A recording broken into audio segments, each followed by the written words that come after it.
জীবনের কিছু কিছু ঘটনায় আজকাল অবাক হতেও ভুলে যায়, তর্ক করতে ইচ্ছে করে না, ভুল দেখলে শুধরে দিতে মন চায় না আর।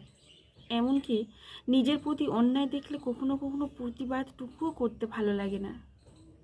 কিছু সময় মুখ বন্ধ রেখে বড্ড শান্তি পাই।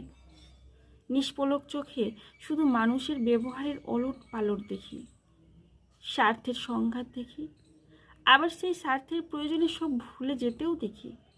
নির্বিবাদী থাকি। জীবনের এত কঠিন দিক, এত মুখোশ পরা মানুষ, দু দণ্ডে বদলে যাওয়ার কথা আর অসঙ্গত ব্যবহার দেখেছি, যে অতি গুরুতর ব্যাপারকেও এখন তুচ্ছ মনে হয়।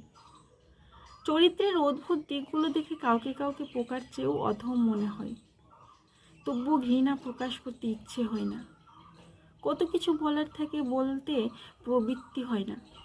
চুপচাপ বসে বসে রং দেখি আর মনে মনে হাসি।